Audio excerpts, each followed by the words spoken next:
Hey mamas, welcome to Infinite Mamabilities. I'm really excited about this series I'm about to start. If you've never heard of Babywise or the sleep training method of Babywise, this series is going to be all about that. And what I'm doing for you guys is, because I've had so many comments, because I've seen so many haters, because I've seen and heard so many controversial issues about this book, sometimes when I ask, I find out that the person who's speaking against it hasn't even read the book yet, and I don't blame you for that. I know it's hard to spend time on something you don't want to learn about or are not passionate about. So to make it easier for you guys, and also to make it easier for you moms out there who want to learn how to sleep train using Babywise and also want to know what it's about if you're still pregnant and you just don't have the luxury of time to dig deep into the book just yet, I am going to be going through every chapter of the new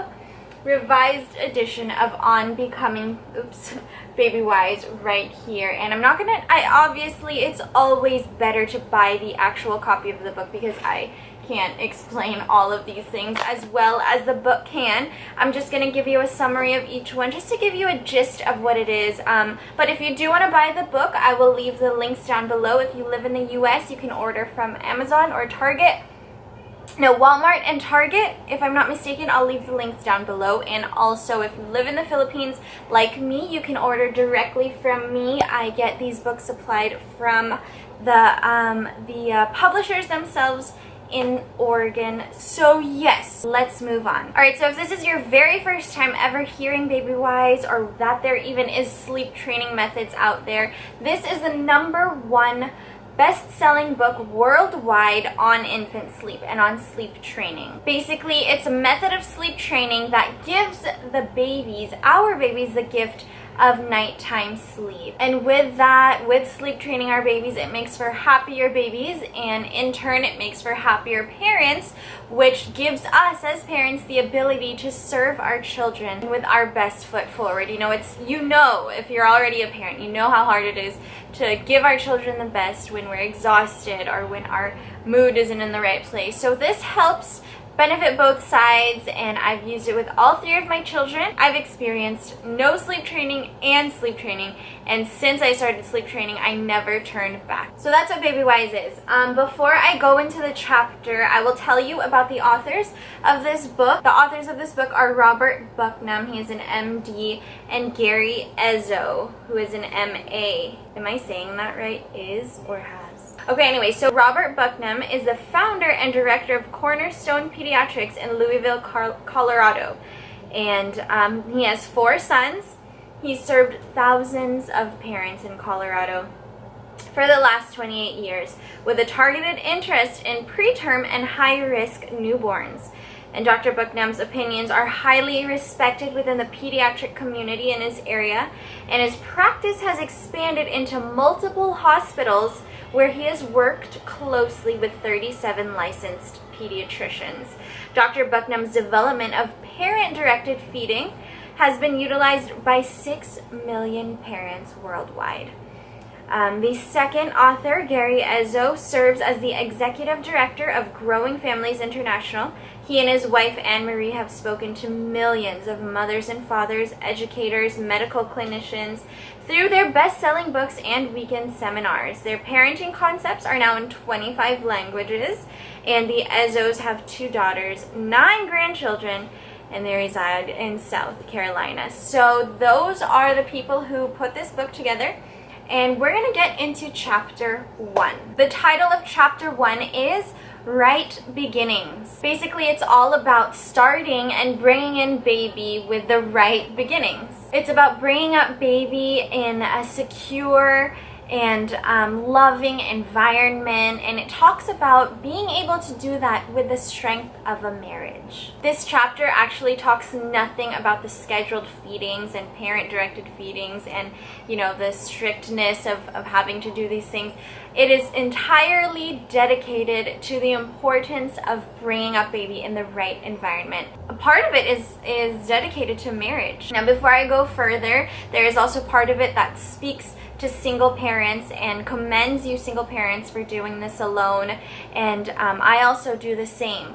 So if you are a single parent, you can skip this, go on to chapter 2, my chapter 2 summary. But if you here are married, bringing in a new baby, or you have already brought in your new baby, then please stay and listen to the rest of this video. Okay, so what part of this chapter talks about is why marriage is so important. You know, a lot of the times, it happened to me, by the way, a lot of the times when the baby comes into our world, it just becomes all about the baby. You know, you wake up in the morning, everything is about the baby. You wake up in the night, wake up all throughout the day, everything is about the baby, and you lose touch with the strength of your marriage. You know, it kind of just like gets put on the back burner, and you're like, yeah, we can attend to those things later. There's a crying baby here.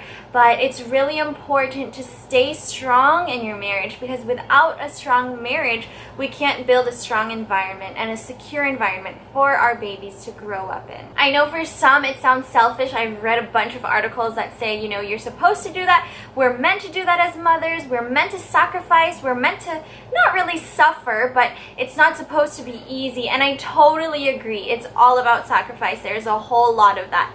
But not at the expense of my marriage, because me bringing a baby into this world started with marriage anyway, and this baby was the fruit of our love. So if it's at the expense of my relationship with my husband and even my relationship with others, then it's not worth it. I'll read an excerpt from the book.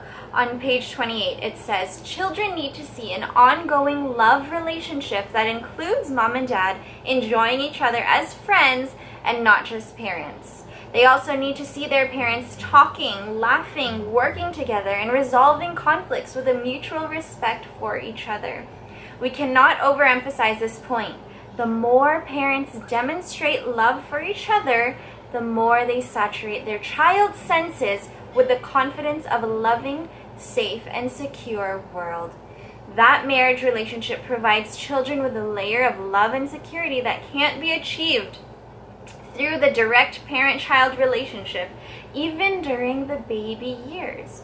When you put all of these factors together, they add up to a healthy home environment. It also says here, the greatest overall influence parents have on their children comes not in their roles as individual parents, but in their shared role as husband and wife. So at the same time, the authors know you can't focus solely on your marriage when a baby comes in, and also you can't focus solely on your baby when your marriage is still there. So it gives us 5 practical tips to meet everyone's needs. It says here, meeting everyone's needs. So I'm just gonna briefly go through those 5, but again, I really recommend you get the book so you can go deeper into it. But I will briefly give you those 5 tips starting now. Number 1 is continue living. Life does not stop once the baby arrives. It may slow down for a few weeks, but it should not stop entirely. I am guilty of this. I didn't know about this until my firstborn was around 3 months old, but I am guilty of that. I completely and totally just made everything stop. I remember missing a doctor's appointment because I was like, no, we can't go. We're just gonna have to reschedule because like the baby's sleeping and I don't want to wake her up.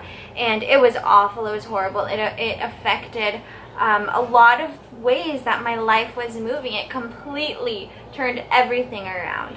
So it says, continue living. You know, it's not all about baby, but it's about bringing baby into the life that you already have. Number 2 is date your spouse. This is so important. I remember after I learned about Babywise, what Lester and I would do was after the dream feed or after the last feed of the day, we would put baby down. She's in her crib.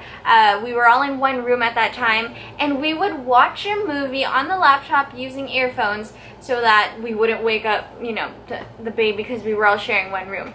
So, and we loved it. It was fun. We were just in bed. We'd have snacks. We'd watch a movie. We were still having time with each other. So it's really important. It doesn't have to be a nice, fancy date outside, but make sure you spend quality time with your spouse even when there is a newborn. You have to fight for that. If you can, make it a once a week thing if it's possible. It'll keep your marriage fresh and it'll be the starting point, because once you build that habit, it will continue and it'll be the starting point of keeping your entire family emotionally happy. So that's number 2. Number 3 is continue those loving gestures that were enjoyed before the baby came along. So if husband, you were bringing home flowers to your wife, now you're bringing home a treat for the baby, still bring one for your wife. Still do some kind of surprise. Pursue your wife. And women, wives, if you were doing sweet things for your husband, still do the same things and keep those gestures. Again, it will remain a habit. Even if the baby doesn't fully understand it yet, it will remain a habit. And with it being a habit, as our children grow up, they will continue seeing that, and that will tie into having that emotional stability and security in the culture of our family. Number 4 is practice couch time. It says here, at the end of each working day, spend at least 15 minutes sitting with your spouse discussing the day's events and everything. Basically, this just means show your children that you have private time with one another. Like, they can't just jump in and be like, mommy, mommy, mommy, mommy. You know, again, as a newborn, they're not going to get that yet, but once it's built into that culture of your family, it will become a norm that they can't just say, mommy, mommy, mommy, daddy, daddy, daddy, let me get in the way of things, let me, you know, but they have to learn also that this is sacred time, mommy and daddy's sacred time. Of course, if they ask, excuse me, can I ask you something, then we give them our attention, but it cannot be child comes first, child comes first, child-centered family. Everything the child wants, I will go to him first. So yes, practice couch time. That's number 4. And lastly, before my battery dies, oh my gosh, lastly, number 5, know what to expect of each other before your baby arrives. If you live in the States or if you live outside of the Philippines, maybe it's not normal for you to have a helper, somebody around the house who's helping you with chores. Maybe it's not normal for you to have somebody who's helping you take care of the kids or a nanny. Here it is normal, but I didn't have one through having all my babies. So I also know the experience of having to share chores with your husband. So this number 5 point is encouraging us or giving us that advice to already know, even before the baby comes, okay, honey, this is how this will work. Because when our baby came, it was just like we kind of just expected things would fall into place. Totally didn't. Like, our house was a mess. I wasn't eating. I was basically starving, but I was too tired to like cook for myself. And you know, only when my husband would come home and he'd cook for me or something would anything get done, and the house was messy and all of this stuff. So talk about the chores you need to share. Talk about the time you share. Will daddy have the nighttime routine? Will daddy change diapers this time? Will mommy be awake this time? Talk about it and be prepared for the changes that are about to happen. The more prepared you are, the more you can handle it with more control when the time does come. So guys, my battery is about to die. I really hope this helped you. I'm sure this is a short just summary of chapter 1, and I will be back with another summary of chapter 2 for you guys, and I hope this helps you. If you have any other questions about Babywise, please leave it down below in the comment section. Like this video, subscribe to my channel, check my other Babywise playlist and all the other videos I have, and I will see you here next time on Infinite Mamabilities. Bye! Go have a date. Go enjoy your marriages.